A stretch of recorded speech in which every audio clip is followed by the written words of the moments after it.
It's night in the heart of Australia. A crew films near Uluru when the sky glows red and green. Cosmic curtains swirl above the desert. They stare as the outback lights up. Cameras capture it. Social feeds explode, and within hours, the footage goes viral. But what if this isn't just a once-in-a-lifetime clip? What if the first Aurora humans saw shaped the way we tell stories? This video spans modern memes and ancient myths. By the end, you'll know why our ancestors whispered when the sky blazed. Like, subscribe, share this wonder with your mates, and drop a comment about your own stargazing moments. Auroras have existed since Earth formed, but recently they've been splashed across social media as the aurora that took over the internet. A surge in solar activity lit up the southern half of Australia, painting the night from Tasmania all the way to Uluru and even Brisbane. In a world of viral clips, the footage of red and green lights over the outback resonated because it taps into something primal. People around the globe shared, liked, and commented in droves because we humans have always been fascinated by lights in the sky. Scientists explain that auroras form when charged particles from the sun are channeled by our planet's magnetic field and collide with oxygen and nitrogen molecules in the upper atmosphere. Those collisions create dazzling colors and even crackling sounds. Cultures developed their own explanations. Some saw spirits, others saw messages from gods. In this video, you'll hear a cinematographer's account of filming the viral lights, learn how scientists unraveled the mystery of auroras, meet ancient storytellers who turned them into legends, and discover real stories that blend superstition and social order. We'll weave analogies to modern life, comparing these cosmic fires to our first smartphone notifications, our instinct to look up, and our need to make sense of the unknown. By the end, the modern viral aurora and the first aurora witnessed by humans will feel like two sides of the same story. Sit back, grab a cuppa, and prepare for a journey through time and imagination. As the solar storm intensified, news outlets reported the rare sight, auroras visible well beyond the usual polar regions. From Tasmania, through Victoria, across South Australia and up into the red centre, shimmering lights danced and twisted, illuminating the silhouettes of gum trees and distant ranges. Social feeds were flooded with footage captured on smartphones, drones and professional cameras.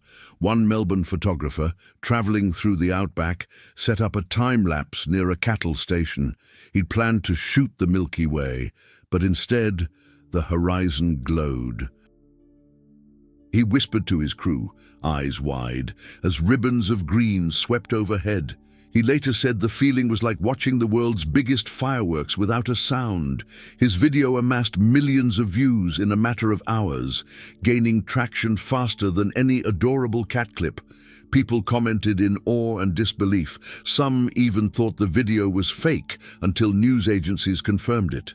This rare spectacle drew so much attention because it was not supposed to happen so far north. The southern lights usually stay near Antarctica, but increased solar activity during this peak of the solar cycle pushed them into Australia's heartland. Scientists explained that coronal mass ejections from the sun can expand the auroral oval, making these lights visible at lower latitudes. For locals and tourists, it felt like a gift from the cosmos, a secret shared by few. This shared wonder opened a door to something deeper, a connection to the first people who watched similar lights and etched them into their stories. Keep that thought in mind, because soon we'll dive into why this phenomenon evoked such vivid reactions thousands of years ago. To understand why auroras appear, picture Earth as a giant magnet wrapped in an invisible field. Streams of charged particles, electrons and protons, constantly blow from the sun in what scientists call the solar wind. When an explosion on the sun, such as a coronal mass ejection, intensifies this wind, billions of particles travel toward our planet. The magnetic field guides them to the polar regions, where they collide with gases in the upper atmosphere. Oxygen produces green and red hues. Nitrogen creates blues and purples. Witnesses describe auroras as arcs, curtains or spirals that twist and flutter like celestial drapes. Sometimes, under intense displays, observers report hearing faint, crackling noises. In 1851, Aboriginal people near Hobart likened the sound to people snapping their fingers, while Inuit cultures say the noise comes from spirits playing games. For them, the sounds made sense in a spiritual context. For scientists, they remain rare and somewhat mysterious. Understanding auroras involves quantum physics, atmospheric chemistry, and magnetohydrodynamics. Yet at its core, the phenomenon is simple. The sun touches the air and creates light. It's like a cosmic brush painting the night. This brush has been active since Earth formed, meaning early hominins may have witnessed auroras long before agriculture. Documented accounts appear later. Researchers studying ancient Chinese texts discovered descriptions of five-colored light in the northern sky recorded in the bamboo annals around the 10th century B.C.E. At that time, Earth's magnetic pole was closer to central China, making the phenomenon visible from places it cannot be seen today. Scholars debate whether the Chinese observation was truly an aurora, but the fact that people noticed unusual lights shows the enduring allure. Explaining auroras to the public feels like describing the ocean to someone who has never seen water. You can talk about protons and electrons, but the true magic lies in the experience. The science demystifies the process, yet deepens the wonder. Imagine small bands of hunter-gatherers camped in an Ice Age valley, huddled around a fire. Suddenly, the sky ripples with crimson and green arcs. There are no cities to drown out the spectacle, only silence and the snap of burning wood. Those early humans gasp, point, whisper, perhaps even pray. The aurora must have seemed like a portal opening above their heads. Although we have no written records from prehistoric times, anthropologists suggest that such events would have left deep impressions, inspiring myths and rituals. The earliest confirmed descriptions appear thousands of years later. In ancient China, scribes recorded a five-colored light in the sky near the end of King Zhao's reign. The bamboo annals note that this colorful display occurred in the northern part of the night sky, and the description matches the auroral lights reported by modern observers. Because the magnetic pole was closer to China then, people living as far south as Beijing could witness geomagnetic storms. Later, Assyrian astronomers carved observations of strange red glows onto cuneiform tablets. In Europe, the philosopher Aristotle speculated about chasmata, or trenches of light in the sky, while Roman and medieval chronicles described nights that looked as though blood had rained from heaven. These early records show a mixture of awe and dread. An analogy to modern times might be the first time someone in the 1990s saw the internet, a wondrous, confusing thing that promised limitless possibilities. People interpreted the lights through their cultural lenses, attributing them to deities, heroes, or omens. People told stories around the fire, weaving the event into their cosmologies. They built rituals, created songs, and passed down cautionary tales. This oral tradition gave the aurora meaning long after the lights faded. Across the world, auroras have sparked rich storytelling. In the far north of Europe, the Norse imagined Valkyries riding across the sky. Inuit communities believed the crackling was spirits playing a game. In Australia, the Gunditjmara called the aurora Puai Puai, meaning ashes. The Gunai saw bushfires in the spirit world. The Dieri and Garingeri saw fires created by sky spirits. Elders spoke of the Ulapika, ghostly beings who built feast fires and spoke through the lights. And the Maori of New Zealand viewed the lights as campfires of ancestors on their voyage. These stories explained the unknown, comforted those who were scared, and reinforced cultural values. A Gunai legend might end with a moral about respecting the land. A Maori tale might emphasize kinship and exploration. Similar legends cropped up worldwide. Cree storytellers saw spirits of friends dancing, and Estonian songs spoke of a heavenly sleigh. Elders recalled children sitting quietly, eyes wide, as the red glow was linked to warriors' blood. One grandmother once whispered that the lights were old people talking. Even today, some families tell kids to wave at the lights so ancestors know they're remembered. Through these stories, generations pass along knowledge, values, and wonder. They reveal a common pattern. Across continents, people see the aurora as a connection to something beyond themselves, whether it is gods, spirits, or ancestors.